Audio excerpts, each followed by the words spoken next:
ರಾಜ್ಯದಲ್ಲಿ ಈ ಕ್ಷಣಕ್ಕೆ ಚರ್ಚೆ ಆಗ್ತಿರುವಂತಹ ಬಹುದೊಡ್ಡ ವಿಷಯ ಅಂದ್ರೆ ಅದು ಮೀಸಲಾತಿ ಮಂಡಿಸಿ ಸರ್ಕಾರವನ್ನ ಇಕ್ಕಟ್ಟಿಗೆ ಸಿಲುಕಿಸ್ತಾ ಇದೆಯಾ ಅನ್ನೋ ಚರ್ಚೆ ಆಗ್ತಾ ಇದೆ. ಬಿಜೆಪಿ ಪಾಲಿಗೆ ಭವಿಷ್ಯದಲ್ಲಿ ದೊಡ್ಡ ಪೆಟ್ಟು ಕೊಡ್ತಾ ಇದೆಯಾ? ಈ ಪ್ರಶ್ನೆಗಳು ಈಗ ಬಿಜೆಪಿಯಲ್ಲಿ ಉದ್ಭವಿಸಿದೆ. ಪ್ರಶ್ನೆಗಳಿಗೆ ಬಿಜೆಪಿ ನಾಯಕರೇ ಉತ್ತರವನ್ನ ಹುಡುಕಾಟ ಮಾಡ್ತಾ ಇದ್ದಾರೆ. ಇನ್ನೊಂದ್ ಕಡೆ ಯಡಿಯೂರಪ್ಪ ಸರ್ಕಾರಕ್ಕೆ ಮೀಸಲಾತಿ ಡೆಡ್ಲೈನ್ಗಳು, ಎಚ್ಚರಿಕೆಗಳು ರವಾನೆ ಆಗ್ತಾ ಇವೆ. ಮೊನ್ನೆ ಭಾನುವಾರ ಕುರುಬ ಸಮುದಾಯಕ್ಕೆ ಮೀಸಲಾತಿ ಕೊಡಿಯಂತ ಲಕ್ಷ ಜನರನ್ನ ಸೇರಿಸಿ ಸಮಾವೇಶ ಮಾಡಿದ್ರು. ದಾವಣಗೆರೆಯಲ್ಲಿ ಮೊನ್ನೆಯಷ್ಟೇ ವಾಲ್ಮೀಕಿ ಸ್ವಾಮೀಜಿಗಳು ಯಡಿಯೂರಪ್ಪನವರಿಗೆ ಮೀಸಲಾತಿ ಕೊಡಲು ಡೆಡ್ಲೈನ್ ಕೊಟ್ಟಿದ್ರು. ಮಾರ್ಚ್ 9ನೇ ತಾರೀಕು ಆಗದೆ ಹೋದ್ರೆ, ನಮ್ಮ ಮೀಸಲಾತಿನ ಸರ್ಕಾರ ಘೋಷಣೆ ಮಾಡದೆ ಹೋದ್ರೆ, ನಾನೇನಾದ್ರು ಸತ್ರೆ ನೀವೆಲ್ಲ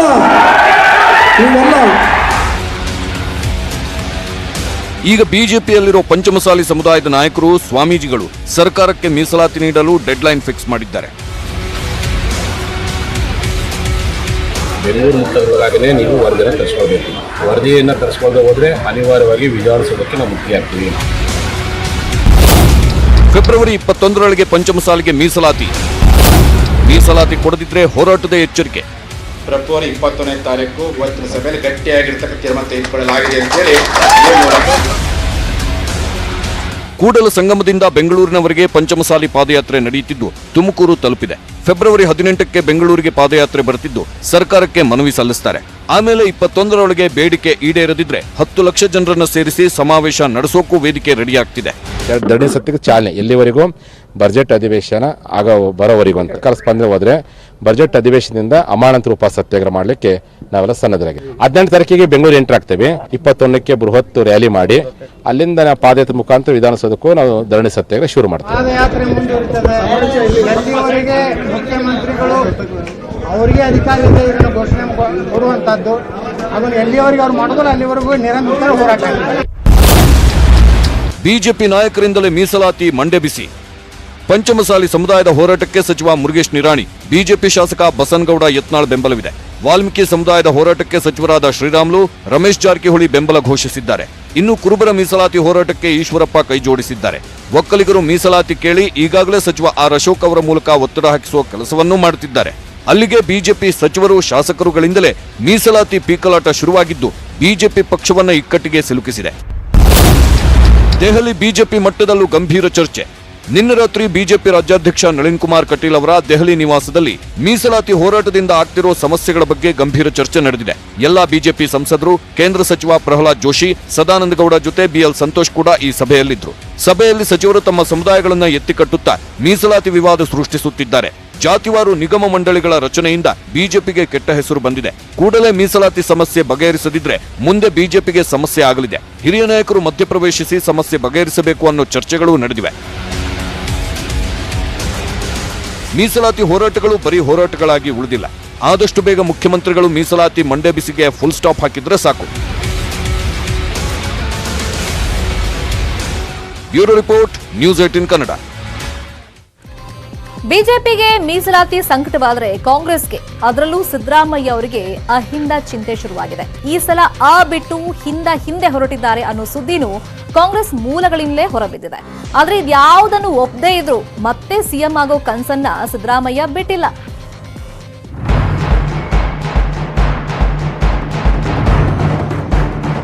ಬಿಜೆಪಿಯವರಿಗೆ ಜಾತಿ ಮೀಸಲಾತಿ ಸಂಕಟವಾಗಿದ್ರೆ ಕಾಂಗ್ರೆಸ್ನಲ್ಲಿ ಅಹಿಂದದ ಕೂಗು ಶುರುವಾಗಿದೆ.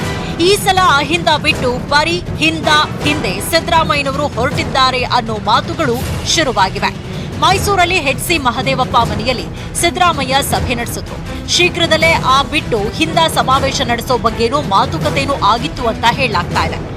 ಅಹಿಂದ ಅಂತ ಒಂದು ವೇದಿಕೆಯನ್ನು ಸೃಷ್ಟಿ ನಾವು ನಿಂತ್ಕೊಂಡು ಮಾಡಬೇಕಾಗಿಲ್ಲ. ವಿಷಯ ಆಧಾರಿತ ಹೋರಾಟಗಳು ಚಳುವಳಿಯನ್ನ ಮತ್ತು ಪ್ರಜಾಪ್ರಭುತ್ವವನ್ನು ರಕ್ಷಣೆ ಮಾಡ್ತವೆ. ನಾನು ಸಿದ್ದರಾಮಯ್ಯನವರು ಯಾವಾಗಲೂ ಆಕ್ಟಿವ್ ಆಗಿದ್ದೀವಿ. ಯಾರು ಚಳುವಳಿ ಮಾಡ್ತಾರೆ ಅವ್ರ ಬೆಂಬಲಕ್ಕಿರ್ತೀವಿ ಮತ್ತು ನಾವು ಭಾಗವಹಿಸ್ತೀವಿ. ಆದರೆ ನಾವೇ ಹೋಗಿ ಒಂದು ವೇದಿಕೆ ಸೃಷ್ಟಿ ಮಾಡಿಕೊಂಡು ಯಾವುದೇ ರಾಜಕೀಯ ಉದ್ದೇಶಕ್ಕೆ ಇಟ್ಕೊಂಡು ಮಾಡುವಂಥ ಯಾವ ಪ್ರಯತ್ನಗಳಿಲ್ಲ. ಇವತ್ತು ಬಾಗಲಕೋಟೆಯ ಬಾದಾಮಿ ಕ್ಷೇತ್ರದ ಪ್ರವಾಸದಲ್ಲಿದ್ದ ಸಿದ್ದರಾಮಯ್ಯ ಹಿಂದ ಸಮಾವೇಶದ ಬಗ್ಗೆ ಕೇಳಿದಾಗ ಸ್ವಲ್ಪ ಗರಂ ಆದ್ರು. ಹಿಂದ ಸಮಾವೇಶ ಚರ್ಚೆ ನಾವು ಮಾಡಿಲ್ಲ. ಎಲ್ಲೂ ಕಾಂಗ್ರೆಸ್ ಅಹಿಂದ ಪರ ಇರೋದಲ್ವಾ, ಸಾಮಾಜಿಕ ನ್ಯಾಯದ ಪರ ಯಾವುದೇ ಪಕ್ಷ ಇದ್ರೂ ಕೂಡ ಅದು ಅಹಿಂದ ಪರವಾಗಿರೋ ಪಕ್ಷ ಅಂತ. ಅಷ್ಟಕ್ಕೂ ಸಿದ್ದರಾಮಯ್ಯ ಅಹಿಂದ ಬದಲು ಬರೀ ಹಿಂದ ಸಮಾವೇಶ ನಡೆಸೋದು ನಿಜಾನ? ಯಾಕೆ ಆ ಬಿಟ್ಟು ಹಿಂದ ಆಯ್ಕೆ ಮಾಡ್ಕೊಳ್ತಿದ್ದಾರೆ ಅಂತ ನೋಡೋದಾದ್ರೆ,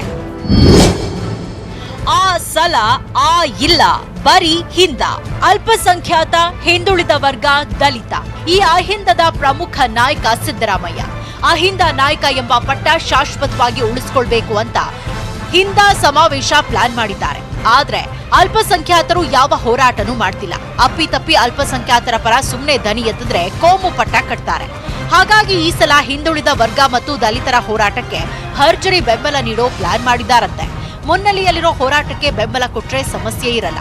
ಭವಿಷ್ಯದಲ್ಲಿ ದಲಿತ, ಹಿಂದುಳಿದ ವರ್ಗದ ಮತಗಳು ಗಟ್ಟಿಯಾಗುತ್ತೆ. ಕುರುಬ ಸಮಾವೇಶಕ್ಕೆ ಬಂದಿಲ್ಲ ಎಂಬ ಹಣೆಪಟ್ಟಿ ದೂರವಾಗುತ್ತೆ ಎಂಬ ಲೆಕ್ಕಾಚಾರನೂ ಇದೆಯಂತೆ. ಹಿಂದ ಸಮಾವೇಶದ ಬಗ್ಗೆ ಸಿದ್ದರಾಮಯ್ಯ ಬಹಿರಂಗವಾಗಿ ಎಲ್ಲೂ ಹೇಳಿಲ್ಲ.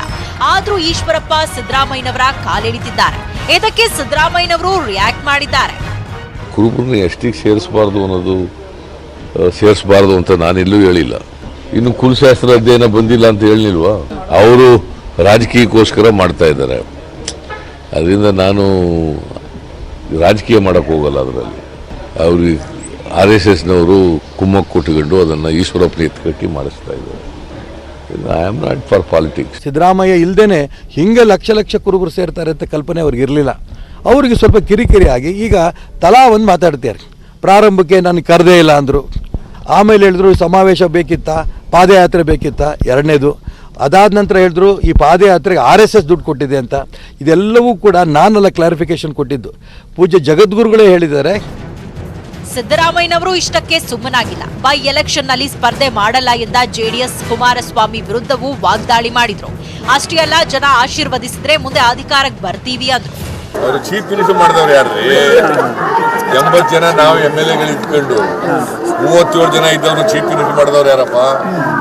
ಚೀಫ್ ಮಿನಿಸ್ಟರ್ ಇದ್ದದ್ರಿಂದ ತಾನೇ ದುಡ್ಡು ಕೊಡಕ್ ಸಾಧ್ಯ ಆಗೋದು. ಚೀಫ್ ಮಿನಿಸ್ಟರ್ ಮಾಡದೆ ಹೋಗಿದ್ರೆ ಇವೆಲ್ಲ ಉತ್ತರ ಕರ್ನಾಟಕದ ಭಾಗದಲ್ಲಿ ನಡೀತಾ ಇರ್ತಕ್ಕಂಥ ಚುನಾವಣೆಗಳು. ಅವ್ರ ಶಕ್ತಿ ಏನಿಲ್ಲ ಉತ್ತರ ಕರ್ನಾಟಕದ ಕಡೆ. ಅದರಿಂದ ಅಲ್ಪ ಸ್ವಲ್ಪ ಶಕ್ತಿ ಇದ್ರೆ ಅದನ್ನ BJPಗೆ ಸಹಾಯ ಮಾಡೋಣ ಅಂತೇಳಿ ಕ್ಯಾಂಡಿಡೇಟ್ ಆಗ್ತಾ ಇಲ್ಲ. ಅವರು 94ರಿಂದ ಪಂಚೆ ಊಟಗಳನ್ನ ಶುರು ಮಾಡಿದ್ರೆ ಪಂಚೆ ಕುರ್ತ ಇದ್ಬಿಟ್ಟು ಇನ್ನೇನು ಗೊತ್ತೇ ಇಲ್ಲ ನನಗೆ. ಸೊ ನಾನು ಮುಖ್ಯಮಂತ್ರಿ ಇದ್ರೂ ಒಂದೇ, ಇಲ್ಲದೆ ಇದ್ರೂ ಒಂದೇ. ಒಟ್ನಲ್ಲಿ ಹಿಂದುಳಿದ ವರ್ಗ ಮತ್ತು ದಲಿತರ ಹೋರಾಟದ ಜೊತೆಗೆ ಮೀಸಲಾತಿ ಹೋರಾಟಕ್ಕೂ ಸಿದ್ದರಾಮಯ್ಯ ಕೈ ಜೋಡಿಸಲು ಪ್ಲಾನ್ ರೆಡಿ ಮಾಡ್ತಿದ್ದಾರೆ. ಆ ಮೂಲಕ ಮತ್ತೆ ಅಹಿಂದಾಗೆ ಜೀವ ತುಂಬಿ ಅಧಿಕಾರಕ್ಕೆ ಬರೋ ಆಸೆ ಇದೆ. Bureau report, news 18 Kannada. Dragon ಚೀನಾಗೆ ಈಗ ಭಾರತದ ತಾಕತ್ತು ಏನು ಅಂತ ಗೊತ್ತಾಗಿದೆ. ಮೋದಿ ಕೊಟ್ಟ ಒಂದು ಕರೆಗೆ 130 ಕೋಟಿ ಭಾರತೀಯರು ಕೊಟ್ಟ ರೆಸ್ಪಾನ್ಸ್ಗೆ ಡ್ರ್ಯಾಗನ್ ದೇಶ ನಡುಗಿ ಹೋಗಿದೆ. ಅದಕ್ಕೆ ಗಡಿಯಿಂದ ಹಿಂದೆ ಸರಿದಿದೆ. ಚೀನಾ ಸೇನೆ ಹೇಗ್ ಗಡಿಯಿಂದ ಹೊರಗಡೆ ಹೋಗ್ತಾ ಇದೆ ಅನ್ನೋ ವಿಡಿಯೋ ತೋರಿಸ್ತೀವಿ ನೋಡಿ. ಭಾರತದ ಆಕ್ರೋಶಕ್ಕೆ ಪತರುಗುಟ್ಟಿದ ಚೀನಾ. ಪೂರ್ವ ಲಡಾಖ್ನಿಂದ ಚೀನಾ ಪಡೆ ವಾಪಸ್.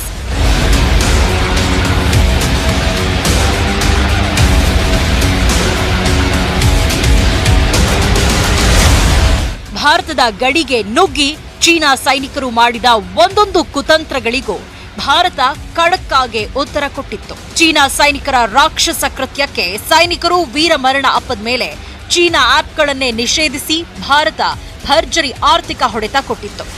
ಈಗ ಭಾರತದ ಶಕ್ತಿ ಎಷ್ಟು ಅನ್ನೋದು ಗೊತ್ತಾಗ್ತಿದ್ದಂತೆ ಚೀನಾ ಸೇನೆ ಗಡಿಯಿಂದ ಅಧಿಕೃತವಾಗಿ ಹಿಂದೆ ಸರಿತಾ ಇದೆ.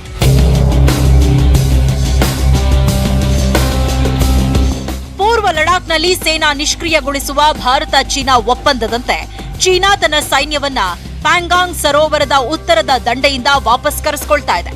ಯಾವುದೇ ರೀತಿಯ ಸೇನಾ ಚಟುವಟಿಕೆಗಳನ್ನ ನಡೆಸದಂತೆ ಉಭಯ ರಾಷ್ಟ್ರಗಳ ಮಧ್ಯೆ ಒಪ್ಪಂದವಾಗಿದ್ದು, ಹಂತ ಹಂತವಾಗಿ ಚೀನಾ ತನ್ನ ಟ್ಯಾಂಕರ್ಗಳನ್ನ ವಾಪಸ್ ಕರೆಸಿಕೊಳ್ತಾ ಇರೋ ವಿಡಿಯೋ ರಿಲೀಸ್ ಆಗಿದೆ.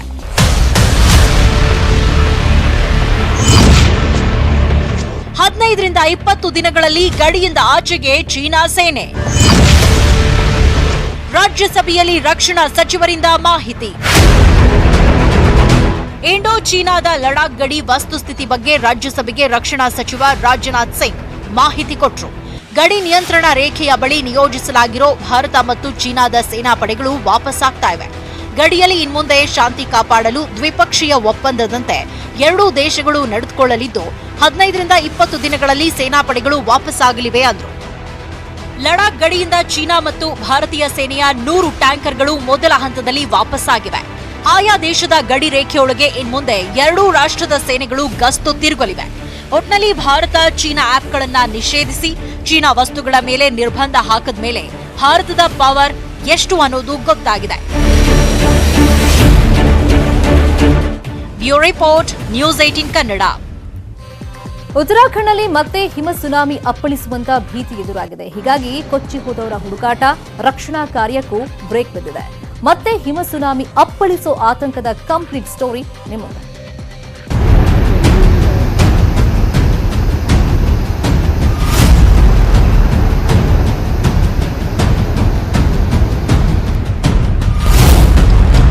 ಇನ್ನೂರಕ್ಕೂ ಹೆಚ್ಚು ಜನ ನಾಪತ್ತೆ, ಸಿಕ್ಕಿದ್ದು 34 ಶವ.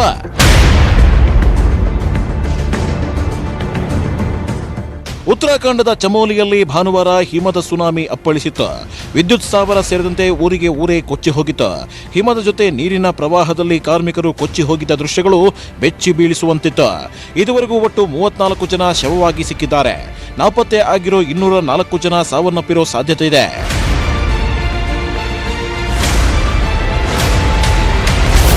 ಮತ್ತೊಂದು ಜಲಪ್ರವಾಹದ ಆತಂಕ.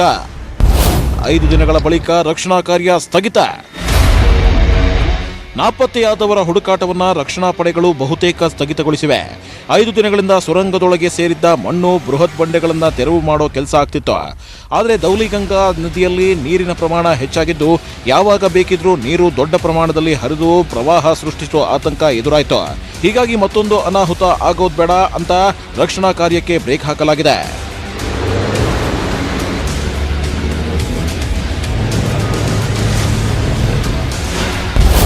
ಸಿಕ್ಕಿರುವ ಶವಗಳ ಗುರುತು ಪತ್ತೆ ಆಗ್ತಿಲ್ಲ. ಹಿಮ ಸುನಾಮಿಯಲ್ಲಿ ಕೊಚ್ಚಿ ಹೋಗಿ ಸತ್ತವರ ಪೈಕಿ 34 ಶವಗಳನ್ನು ರಕ್ಷಣಾ ಪಡೆ ಹೊರತೆಗೆದಿದೆ. ಇದರಲ್ಲಿ 10 ಶವಗಳ ಗುರುತು ಪತ್ತೆಯಾಗಿದೆ. 24 ಜನರ ಗುರುತು ಪತ್ತೆಯಾಗಿಲ್ಲ. ಹೀಗಾಗಿ ಎಲ್ಲರ ಶವಗಳನ್ನು ಸಾಮೂಹಿಕ ಅಂತ್ಯಕ್ರಿಯೆ ನಡೆಸುವ ಸಾಧ್ಯತೆ ಇದೆ. ಆದರೆ ಮೃತ ಕಾರ್ಮಿಕರ ಕುಟುಂಬಸ್ಥರು ಇದಕ್ಕೆ ವಿರೋಧ ವ್ಯಕ್ತಪಡಿಸುತ್ತಿದ್ದಾರೆ. Bureau report, news 18 Kannada.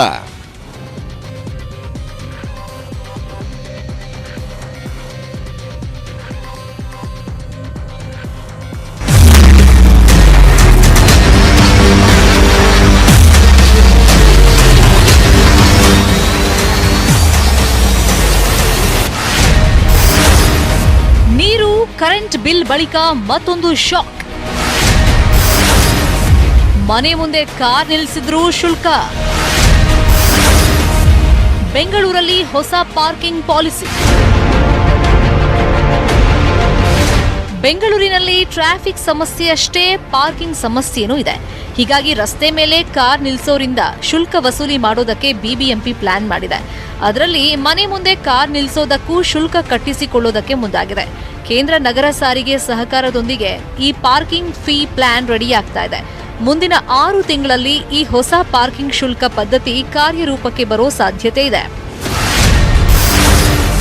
ಹೊಸ ಪಾರ್ಕಿಂಗ್ ಪಾಲಿಸಿ ಪ್ರಕಾರ ಎಲ್ಲಂದರಲ್ಲಿ ವಾಹನಗಳನ್ನ ಪಾರ್ಕ್ ಮಾಡುವಂತಿಲ್ಲ. ಮನೆ ಮುಂದೆ ವಾಹನ ಪಾರ್ಕಿಂಗೂ ಅನುಮತಿ ಕಡ್ಡಾಯ. ವಾಹನ ಪಾರ್ಕಿಂಗ್ಗೆ ನಿರ್ದಿಷ್ಟ ಶುಲ್ಕ ಪಾವತಿಸಬೇಕು. ಅದರಂತೆ ಸಣ್ಣ ವಾಹನಗಳಿಗೆ ವಾರ್ಷಿಕ 1,000 ರೂಪಾಯಿ ಶುಲ್ಕ ಇದ್ರೆ, ಮಧ್ಯಮ ಗಾತ್ರದ ಕಾರಿಗೆ ವಾರ್ಷಿಕ 3,000 ರಿಂದ 4,000 ರೂಪಾಯಿ ಫೀಸ್ ಕಟ್ಟಬೇಕು.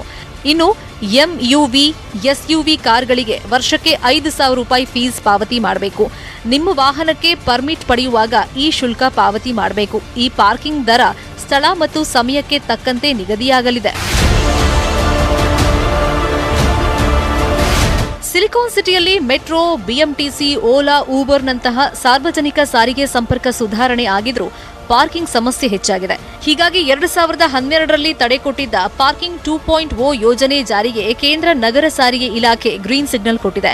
ಇದನ್ನ ಜಾರಿ ಮಾಡೋ ನಿಟ್ಟಿನಲ್ಲಿ ಬಿಬಿಎಂಪಿ ಶೀಘ್ರದಲ್ಲೇ ಅಧಿಸೂಚನೆ ಹೊರಡಿಸೋ ಸಾಧ್ಯತೆ ಇದೆ. ಈಗ ಪಾರ್ಕಿಂಗ್ ಪಾಲಿಸಿ, ಹೊಸದಾಗಿ ಬಂದಿರತಕ್ಕಂಥ ಪಾರ್ಕಿಂಗ್ ಪಾಲಿಸಿ ಈಗ ಸರ್ಕಾರದ ಅನುಮೋದನೆಯನ್ನು ಬೇಕಾಗಿದೆ. ಬಹುಶಃ ಇವತ್ತಿನ ಪೇಪರ್ಗಳಲ್ಲಿ ಅದನ್ನು ಪಾರ್ಕಿಂಗ್ ಪಾಲಿಸಿ ಆಗಿರ್ತಕ್ಕಂಥದ್ದು ತಾವು ನೋಡಿರ್ಬೋದು. ಅದರಲ್ಲಿ ಇರ್ತಕ್ಕಂಥದ್ದು ಏನೇನೋ ಡೀಟೇಲ್ ಅಂಶಗಳಿದ್ದಾವೆ. ಅದೆಲ್ಲವೂ ಪರಿಶೀಲನೆ ಮಾಡಿದ ನಂತರ ಅದು ನಾವು ಟ್ರಾಫಿಕ್ ಪೊಲೀಸ್ನವರು ಅದನ್ನು ಜಾರಿಗೆ ತರ್ತಾರೆ. ಬೆಂಗಳೂರಲ್ಲಿ ಬರೋಬ್ಬರಿ 94 ಲಕ್ಷ ವಾಹನಗಳಿವೆ. ಇಷ್ಟು ವಾಹನಗಳು ಮುಂದಿನ 6 ತಿಂಗಳ ನಂತರ ಪಾರ್ಕಿಂಗ್ ಮಾಡಬೇಕು ಅಂದ್ರೆ ನಿರ್ದಿಷ್ಟ ಶುಲ್ಕ ಪಾವತಿಸಲೇಬೇಕು. ಶರಣು ಹಂಪಿ, ನ್ಯೂಸ್ 18 ಕನ್ನಡ, ಬೆಂಗಳೂರು. ಪೋಷಕರೇ, ನಿಮ್ಮ ಮಕ್ಕಳು ಸರಿಯಾಗಿ ಓದ್ತಾ ಇಲ್ವಾ? ಹಳೆದನ್ನೆಲ್ಲ ಮರೆತು ಹೋಗಿದಾರಾ? ಎಷ್ಟು ಸಲ ಹೇಳ್ಕೊಟ್ರು ಪಾಠ ತಲೆಗೆ ಹತ್ತುತ್ತಾ ಇಲ್ಲ ಅನ್ನೋ ಕೊರಗು ನಿಮ್ಮನ್ನ ಕಾಡ್ತಾ ಇದೆ ಅಲ್ವಾ? ಇದಕ್ಕೆಲ್ಲ ಕಾರಣ ಏನ್ ಗೊತ್ತಾ? ಅಜೀಂ ಪ್ರೇಮ್ಜಿ ವಿವಿ ನಡೆಸಿರುವಂತ ಸರ್ವೆ ನೋಡಿದ್ರೆ ನಿಮ್ಗೂ ಅರ್ಥ ಆಗತ್ತೆ. ಮಕ್ಕಳನ್ನ ಬೈಯೋ ಮುನ್ನ ಈ ಸ್ಟೋರಿ ನೋಡಿ.